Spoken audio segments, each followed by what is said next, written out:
La experiencia que hoy nos comparte proviene de una hermana que tuvo un encuentro profundo hace apenas unos días.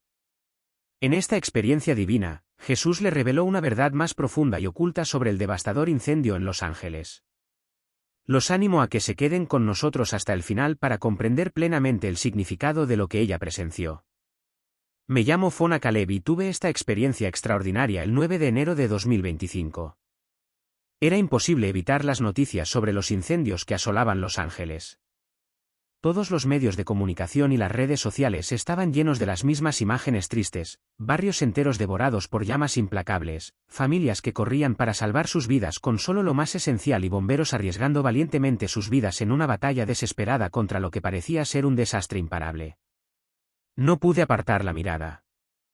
Cuanto más miraba, más pesada se volvía la carga sobre mi corazón. Esa tarde, cuando la oscuridad de la noche comenzó a instalarse, me encontré sentada sola en mi porche, mirando al cielo, tratando de darle sentido a todo. El peso de la tragedia que se desarrollaba tan lejos se sentía casi tangible, oprimiéndome. Mi mente se inundó de imágenes de las víctimas, madres agarrando a sus hijos, sin saber dónde encontrar refugio, padres tratando desesperadamente de ser fuertes, pero indefensos mientras sus hogares se quemaban hasta los cimientos. El dolor en sus rostros se sentía profundamente personal, como si fuera mi propio dolor.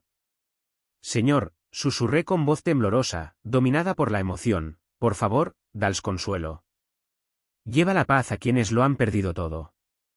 Dale fuerza a los bomberos, a los equipos de rescate, y que la lluvia caiga sobre ellos para apagar estas llamas. Por favor, Señor, dales alivio. Mientras rezaba, las lágrimas me nublaban la vista. Me sentía tan impotente, tan insignificante ante una tragedia tan abrumadora. Aunque no conocía a nadie en Los Ángeles, el dolor de su sufrimiento se entrelazaba de alguna manera con el mío. Era como si la agonía de quienes se encontraban en el camino del fuego hubiera llegado a mi corazón a través de kilómetros de distancia. Cuando la noche se hizo más oscura y mi cuerpo se cansó, entré a regañadientes para prepararme para ir a dormir. Sin embargo, a pesar de mi cansancio, la pesadez en mi pecho persistía. No se iba. Era como si llevara conmigo un pedazo de su dolor. Y así, me fui a dormir, sin estar seguro de lo que la noche me traería. Lo que siguió no fue un simple sueño, sino una visión, una que fue vívida y viva de una manera que nunca antes había experimentado. Era como si mi cuerpo hubiera sido transportado a la misma escena que había estado viendo, como si estuviera físicamente allí, presenciando todo de primera mano. No sabía qué esperar, pero en ese momento supe que algo extraordinario se estaba desarrollando ante mí, algo que iba mucho más allá de mi comprensión. Me encontraba de pie en la cima de una colina con vistas a Los Ángeles, una ciudad que solo había visto en fotografías, pero que ahora aparecía ante mí, irreconocible. Los incendios seguían ardiendo y se extendían hasta donde alcanzaba la vista. Las llamas no se parecían a ningún otro incendio común que hubiera conocido. Estaban vivas y consumían todo a su paso. Casas, negocios y barrios enteros estaban siendo devorados por el infierno. El humo negro se elevaba hacia el cielo, ocultando las estrellas y dejando solo oscuridad a su paso. Quise correr hacia adelante, para ayudar de alguna manera, pero mis pies estaban atascados, como congelados en la tierra. Solo podía observar impotente cómo el fuego se extendía, su furia imparable. Era más que un simple incendio. Parecía como si las llamas mismas tuvieran un propósito, un hambre oscura que las impulsaba a saltar de un edificio a otro, propagándose más rápido que cualquier desastre natural. De repente, el fuego comenzó a moverse más allá de los límites de la ciudad, invadiendo los suburbios, alcanzando pequeñas ciudades e incluso extendiéndose a los estados vecinos.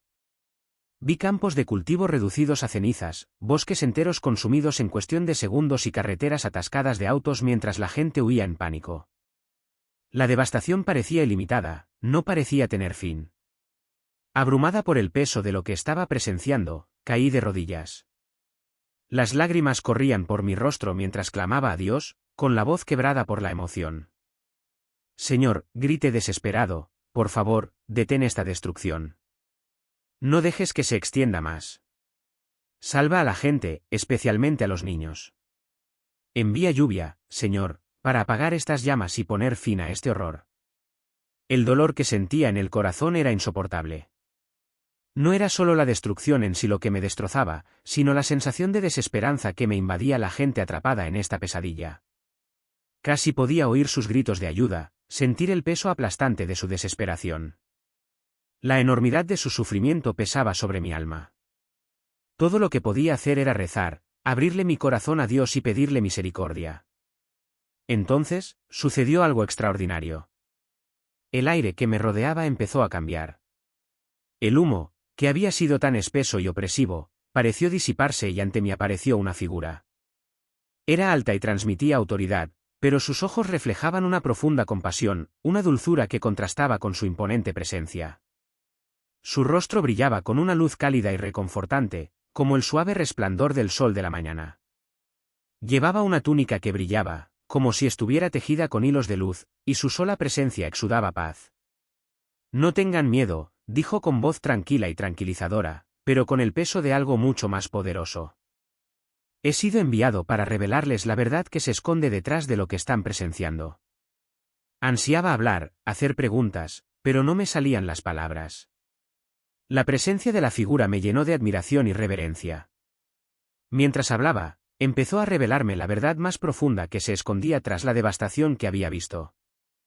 Me explicó que este incendio no era un desastre natural, no era el resultado de un accidente ni siquiera de una mera coincidencia.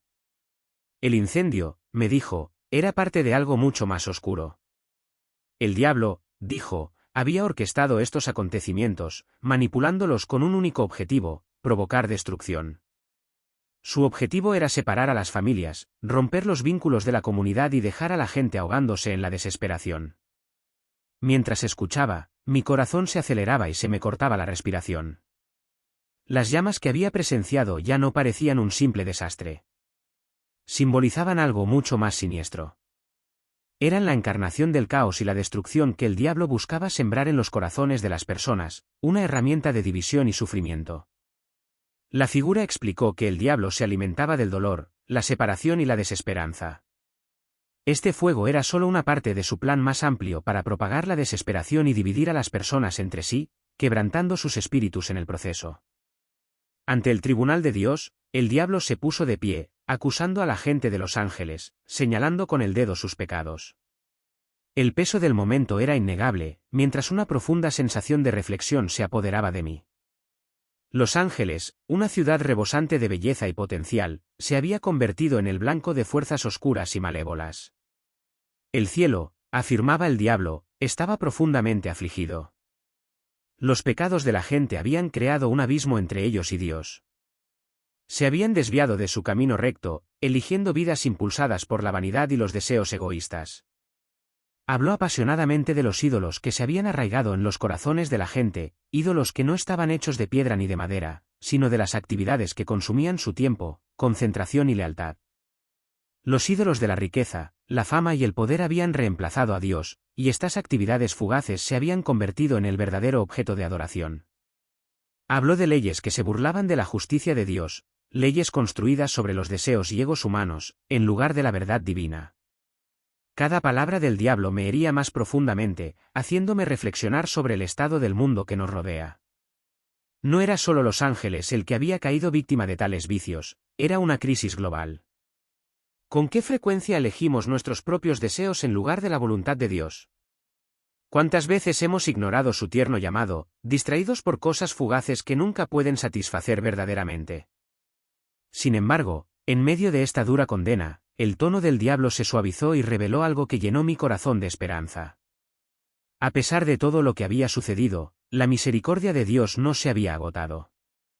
El Señor, me dijo, seguía extendiendo su llamado a su pueblo. Todavía estaba esperando con los brazos abiertos que se volvieran a Él.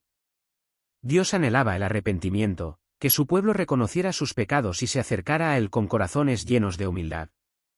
El diablo habló del profundo deseo de Dios de restaurar lo que se había roto. El fuego, aunque devastador, no tenía por qué marcar el final.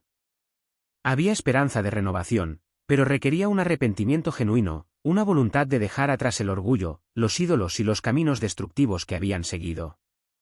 Solo a través de esta humildad podrían encontrar el camino de regreso a Dios. Mientras asimilaba sus palabras, sentí una mezcla compleja de tristeza y esperanza.